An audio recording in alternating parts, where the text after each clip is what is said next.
एक समय में डायनासोर का राज हुआ करता था। वे चलते थे जहां हम आज चल रहे हैं।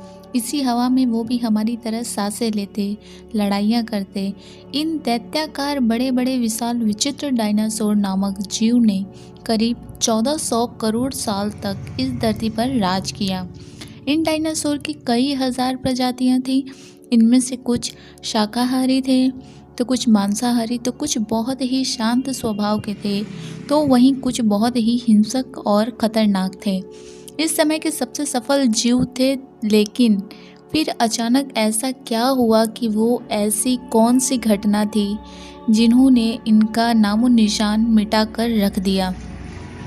इसे जानने के लिए हमें कई करोड़ों साल पहले पीछे जाना होगा और डायनासोर के उस अंतिम दिन को करीब से देखना होगा, जो दिन उनके लिए आखिरी दिन तो था। तो आइए चलते हैं आज से करीब 65 मिलियन साल पीछे। आज 6.5 करोड़ साल पहले धरती पर मौसम आज की तरह सामान्य था। चारों ओर सूरज की रोशनी आज की तरह ही बिखरी हुई थी। जंगलों का वातावरण भी ऐसा ही था, वहाँ की चाल भी यही थी और चारों तरफ कई आवाज़ आती थी, तो वो थी सिर्फ डायनासोर के चीखने और चिल्लाने की। ये डायनासोर की प्रजातियाँ बड़े ही आराम से अपना जीवन इस धरती पर व्यतीत करते थे, जैसे कि आज हम कर रहे हैं। लेकिन 10 करोड़ साल पहले ही इनके किस्मत में कुछ और ही लिखा जा चुका था। 10 करोड़ साल पहले एक छोटा एस्टेरॉयड का टुकड़ा जो सुदूर अंतरिक्ष से आ रहा था, वह पृथ्वी से लगभग 20 करोड़ मील दूर मंगल और बृहस्पति ग्रह के मध्य क्षुद्र बेल्ट में घूम रहे एक बड़े एस्टेरॉयड से जा टकराता है, जिससे उस एस्टेरॉयड एस्टेरॉयड की दिशा बदल जाती है और वह एस्टेरॉयड क्षुद्र बेल्ट से निकलकर सीधा पृथ्वी की ओर 22,000 मिलियन प्रति घंटा के रफ्तार से बढ़ने लगता है। जब यह एस्टेरॉयड धरती से 3,84,000 किलोमीटर की दूरी पर था, तब वह धरती से शायद डायनासोर का अंत न होता था। फिर चांद में भी अगर वो टकरा जाता तो ऐसा कुछ संभव नहीं था जिससे कि पृथ्वी को कोई नुकसान होता। लेकिन यह एस्टेरॉयड चांद को छूते छूते निकल जाता है और चांद से न टकराकर वह पृथ्वी से टकराता है।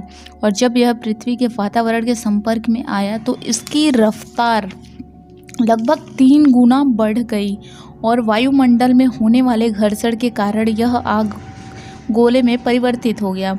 इसकी रफ्तार इतनी अधिक हो चुकी थी कि मात्र 4 मिनट में अटलांटिक ओशन को यह एस्टेरॉयड पार कर लेता है और इसकी चमक इतनी गर्म और तेज थी कि पृथ्वी में टकराने के पहले ही पृथ्वी पर मौजूद जीव की आंखों की रोशनी चली गई।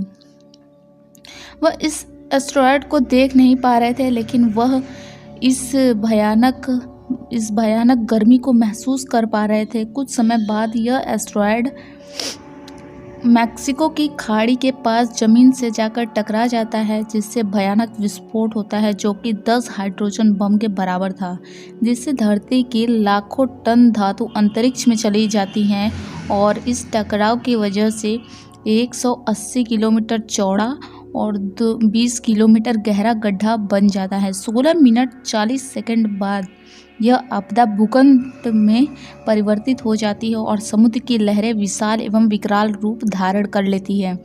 भूकंप की तरंगों ने ज्वालामुखियों को भी भड़का दिया, जिससे कई सारे ज्वालामुखी एक साथ फटने शुरू हो गए। जिस समय में धरती की विनाश का प्रलय प्रारंभ हो चुका था और रेडिएशन की वजह से धरती पर मौजूद सभी जीव जलकर राख हो गए। लेकिन अब भी डायनासोर की उड़ने वाली प्रजाति, जो कि उड़ के उस दिशा से कहीं दूर जाके छिप चुकी थी, वह इस आपदा से बच निकली।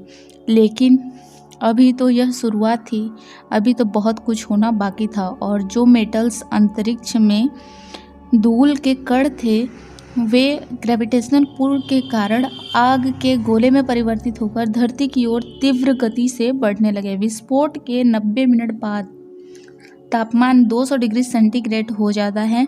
जो प्रजाति कोसों मील दूर थे, बच गए थे इस आपदा से, वो भी इस अब नहीं बच पाएंगे।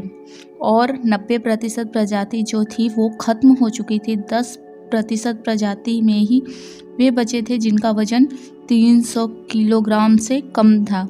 और इसका कारण यह था कि लाखों की संख्या में जीव मारे जा चुके थे और पेड़ पौधों की सारी आबादी खत्म हो चुकी थी। वो जंगल जिसमें ये डायनासोर अपना जीवन व्यतीत करते थे, रहते थे, खाते पीते थे, अपना चैन से ज़िंदगी जीते थे, वो सब कुछ अब इस धरती पे नष्ट हो चुका था।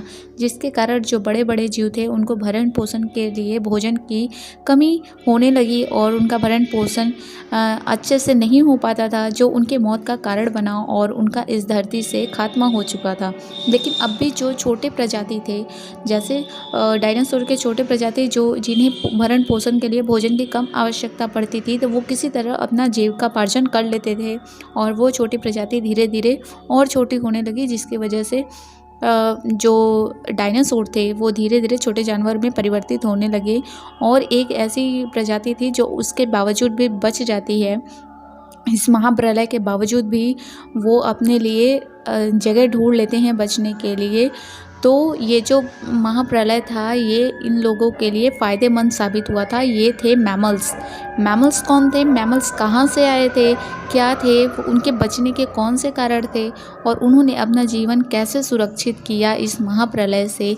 इस सब की जानकारी हम आपको नेक्स्ट वीडियो में देंगे, जिसके बारे में हम आपको पूरा स्टोरी सुनाएंगे कि कैसे कहाँ से आए ये होमो सेपियंस, कहाँ से आए, मानव की उत्पत्ति कहाँ से हुई, इसके बाद कैसे कैसे पृथ्वी पर नया जीवन प्रारंभ हुआ, क्या पृथ्वी ऐसे ही आग का गोला बन के रही या फिर महाप्रलय से उसे ठंडक कब मिली। ये सब की जानकारी हम आपको नेक्स्ट वीडियो में देंगे। तो दोस्तों, अगर आप चाहते हैं हम आपके साथ बने रहें तो हमारे चैनल को सब्सक्राइब करिए और नेक्स्ट वीडियो का इंतज़ार करिए जो हमारे द्वारा अपलोड किया जाएगा। तो हमारे चैनल को जल्दी से लाइक कर दीजिए, सब्सक्राइब कर दीजिए और शेयर भी कर दीजिए।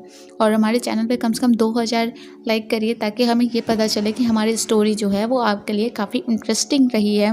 और इसलिए हम आपके लिए ऐसे ही मेहनत करते रहेंगे और पृथ्वी से जुड़े, आपसे जुड़े, जानवरों से जुड़े ऐसे ही जानकारी हम आपके लिए लेके आते रहेंगे। तब तक के लिए thank you, take care and good bye.